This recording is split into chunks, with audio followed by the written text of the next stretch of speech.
अमरीश जी, मैं नरेंद्र मोदी जी के भाषण से पहले संसद का जो परिदृश्य था, जो पिछले कई दिनों से दिखाई देता है, मुझे दुष्यंत कुमार याद आते हैं।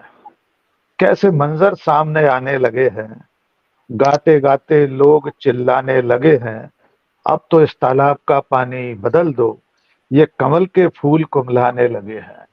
और वो सलीबों के करीब आए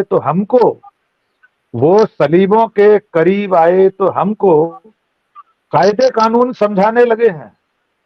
तो ये नरेंद्र मोदी की संसद है, ये अमृत काल की संसद है, जिसमें आप किसी अच्छे स्तर की कल्पना नहीं कर सकते। जो कुछ संसद में हो रहा है वो प्रधानमंत्री पद की गरिमा, संसदीय लोकतंत्र की गरिमा, हमारे लोकतंत्र की गरिमा और संविधान की जो आत्मा है उसके निरंतर अवमूल्यन की पराकाष्ठा है। आपने प्रधानमंत्री के भाषण पर पूछा, मैं एक उदाहरण के साथ इसको थोड़ा सा स्पष्ट करना चाहता हूं। ग्वालियर में एक गजरा राजा मेडिकल कॉलेज है, बहुत प्रतिष्ठित मेडिकल कॉलेज है।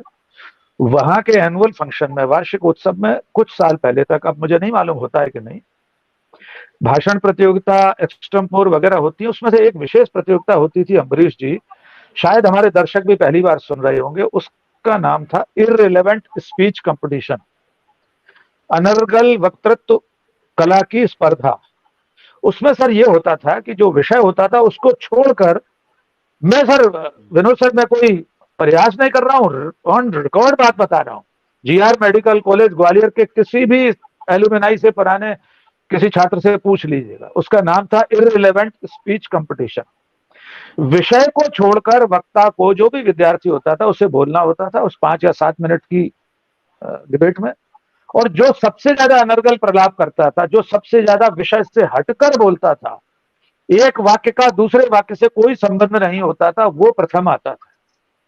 मुझे नहीं मालूम अब जीआर मेडिकल कॉलेज में वो स्पर्धा होती या नहीं, लेकिन उस स्पर्धा का चरम माननीय प्रधानमंत्री नरेंद्र मोदी का आज का भाषण था।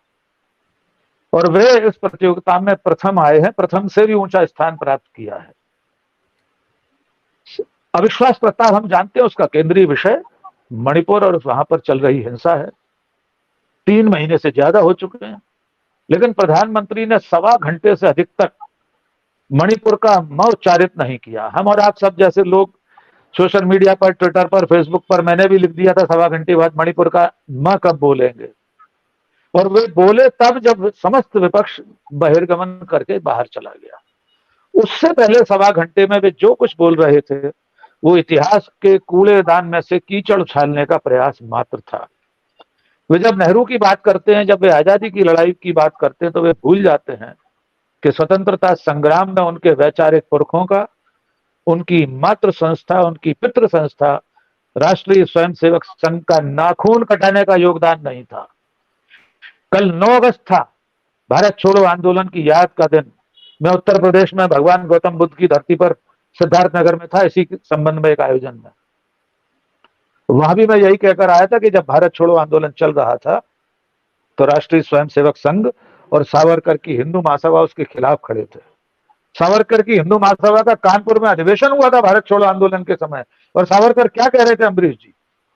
सावरकर कह रहे थे अपने कार्यकर्ताओं से, मैदान खाली है, क्योंकि कांग्रेस पर अंग्रेजों ने प्रतिबंध लगा दिया है, कांग्रेस पर बैन लग गया था 8-9 अगस्त की रात को। तो आइए हम अंग्रेजों के साथ सहयोग करके अपना विस्तार करें, ये कह रहे थे। जब नेहरू और इंदिरा गांधी को गाली दे रहे होते हैं माननीय प्रधानमंत्री और उनकी पार्टी, तो ये भूल जाते हैं कि राष्ट्रीय स्वयंसेवक संघ के उस वक्त के सर संघ चालक अपने कार्यकर्ताओं को चिट्ठी लिखकर, सर्कुलर जारी करके कह रहे थे कोई आंदोलन में शामिल नहीं होगा। बल्कि उनके पुरखे श्यामा प्रसाद मुखर्जी बंगाल की सरकार में रहते हुए अंग्रेज गवर्नर को चिट्ठी लिखकर बता रहे थे कि इस आंदोलन की कमर कैसे तोड़ी जाए, कैसे इसका दमन किया जाए। सावरकर सैन्य परिषदें बनाकर अंग्रेजों की फौज में हिंदू युवकों की भर्ती करा रहे थे, इन्वर्टेड कॉमा हिंदू युवकों की। तो आज नरेंद्र मोदी ने नेहरू जी, इंदिरा गांधी से लेकर अब तक के इतिहास की बात तो की, लेकिन वर्तमान पर नहीं आए, क्योंकि वे जानते हैं उनका अतीत जितना कलुषित है उससे अधिक कलुषित वर्तमान है। आप 9.5 साल से सत्ता में हैं, आप इतिहास में से क्यों आईना दिखा रहे हैं? वर्तमान का आईना देख लीजिए। अब नेहरू जी प्रधानमंत्री नहीं है, राहुल गांधी प्रधानमंत्री नहीं है, 9.5 साल से आप प्रधानमंत्री हैं और आपके देश का, हमारे और आपके देश का एक सूबा, एक राज्य 90 दिन से चल रहा है। सिविल वॉर चल रहा है अमृतसर, वहां पर मिलिशिया बनी हुई है, एक मिलिशिया मुख्यमंत्री की है, एक मिलिशिया दूसरे गुट की है। सेना और पुलिस में तनातनी बनी हुई है, आधुनिकतम हथियार एक दूसरे के सीने पर ताने हुए हैं। एफआईआर दर्ज की जा रही है पुलिस के द्वारा फौज के खिलाफ, और प्रधानमंत्री 1.5 घंटे तक उस पर बात नहीं करते क्योंकि उनके पास जवाब नहीं है। और जब वे कहते हैं कि मणिपुर में शांति का सूरज उगेगा, तो ये शांति का सूरज उनके अच्छे दिनों की तरह होगा। वे अच्छे दिन आज तक कभी किसी ने नहीं देखे, वैसे ही मणिपुर में शांति का सूरज कब उगेगा हम और आप नहीं जानते। ये सही है कि पिछले तमाम सारे 50-60 वर्ष के कार्यकाल में इस देश में अनेक घटनाएं हुई हैं, लेकिन किसी प्रधानमंत्री ने अपने से पहले वाले पर दोष मढ़कर खुद के कर्तव्य की इतिश्री नहीं कर ली। पंडित नेहरू के पास तो बहुत सारा बहाना बनाने के लिए आधार था कि साहब 800 साल से देश गुलाम था, मैं क्या करूं, मुझे तो अभी अभी देश मिला है। अंग्रेज ऐसा करके छोड़ गए, अंग्रेजों ने जलियांवाला बाग में गोली चलाई थी, तो उससे जवाहरलाल नेहरू अपने दायित्व से निवृत्त तो नहीं हो जाते थे। लेकिन नरेंद्र मोदी का आज का भाषण सिवाय इतिहास के कूड़ेदान में से कलुष फैलाने के और अपने वर्तमान दायित्व से बच निकलने के लिए था। और अंतिम बात, अम्बरीश जी वे संसद को संबोधित नहीं कर रहे, वे अपने इको चैम्बर को संबोधित कर रहे थे। उनका अपना जो विचार समूह है, उनके अपने जो अंध समर्थक हैं, उनका जो कार्यकर्ता है, वे उसे एड्रेस कर रहे थे। वे चुनावी रैली संबोधित कर रहे थे अप्रैल मई 2024 के लिए, क्योंकि वे जानते थे उनके पास विपक्ष के और देश के सवालों का एक भी जवाब नहीं है। लेकिन सवाल तो उनके अनर्गल प्रलाप के बाद भी जिंदा रहेंगे। अविश्वास प्रस्ताव हम सब जानते हैं, हम सब पत्रकारिता के विद्यार्थी हैं, राजनीति का हर कार्यकर्ता जानता है कि इस तरह से प्रचंड बहुमत की सरकारें अविश्वास प्रस्ताव से नहीं गिरती। लेकिन मैं इस पायदान पर इस पहले राउंड में ये मानता हूं कि विपक्ष अविश्वास प्रस्ताव लाकर जो नैरेटिव बनाना चाहता था, जो पिच, जो ग्राउंड, जो टर्फ वो बनाना चाहता था, उसमें वो सफल रहा है।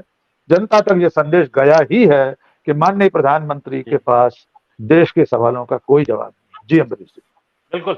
और एक बार फिर मैं आपके पास आऊंगा। 2024 का एजेंडा तो सेट हो गया, भाषण भी हो गया, बहुत सारी सरकारें, जहां भारतीय जनता पार्टी की सरकार थी, मोदी जी के इस अमृत काल के पहले इसी दौर में 9 साल के दौर में उन्होंने वापस कांग्रेस ने वो जमीन छीन ली। छत्तीसगढ़ हो, राजस्थान हो, मध्य प्रदेश। आप मध्य प्रदेश है, मध्य प्रदेश में क्या होने जा रहा है, इस सब के बावजूद क्या असर पड़ेगा मोदी जी का जो आज का भाषण है, क्योंकि 2024 के लिहाज से देखा जा रहा है, तो इसका इमीडिएट क्या असर पड़ेगा ये मैं जानना चाहूंगा राकेश जी। जी देखिए, मध्य प्रदेश तो 2018 में भी जनता ने भारतीय जनता पार्टी को बाहर कर दिया था। परिवारवाद के खिलाफ नारे लगा रही सरकार में जो बैठे थे ज्योतिरादित्य सिंधिया, हमारे महाराज राजमाता विजयाराजे सिंधिया के नाती, माधवराव सिंधिया के पुत्र, लेकिन परिवारवाद को क्विट इंडिया कर रहे हैं ज्योतिरादित्य सिंधिया, बहुत अच्छी बात है। उनकी कृपा से भारतीय जनता पार्टी की दोबारा सरकार आ गई मध्य प्रदेश में। 2023 के यानी इस साल के नवंबर में भारतीय जनता पार्टी वैसे भी सुविधाजनक स्थिति में नहीं है मध्य प्रदेश में। अमित शाह पिछले दिनों लगातार शटल की तरह यात्रा कर रहे थे भोपाल की। सुबह गए, 24 घंटे बाद लौट आए दिल्ली से, फिर 72 घंटे बाद इंदौर आ गए। हमारे एक वरिष्ठ पत्रकार साथी ने तो शपथ दिलाती थी ज्योतिरादित्य सिंधिया को, दिल्ली में आप सबके भी मित्र हैं, कि कल 11 बजे शपथ लेंगे ज्योतिरादित्य सिंधिया। तो मैंने खैर तुरंत वीडियो बनाया था और कहा था ऐसा नहीं होने वाला। कुल मिला के ब्रांड मोदी के सामने जो चुनौती है अम्बरीश जी, उसका खामियाजा मध्य प्रदेश में भी भुगतना पड़ेगा।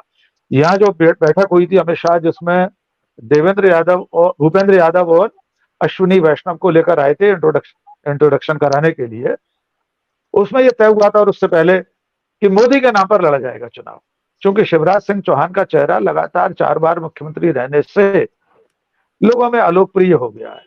लेकिन अगर नरेंद्र मोदी खुद इतने अलोकप्रिय हो रहे हैं, उनके सामने इतनी चुनौतियां हैं, उनके नाम पर तो कर्नाटक में भी चुनाव लड़ा था सर, अभी हिमाचल में भी लड़ा था। कौन सा ऐसा चुनाव है? वार्ड का चुनाव, मोहल्ला सुधार समिति का चुनाव, संयुक्त राष्ट्र संघ के महासचिव का चुनाव, सारे चुनाव तो नरेंद्र मोदी के नाम पर लड़े जाते हैं। और जो विफलता होती है वो किसी XYZ के सर पर रख दी जाती है। तो मध्य प्रदेश में इसका फौरन से पेशकर कोई लाभ होने वाला नहीं है बीजेपी को, बल्कि ब्रांड मोदी के नाम में जो गिरावट है उसका खामियाजा बीजेपी को हो सकता है भुगतना पड़े। जी अमरीश।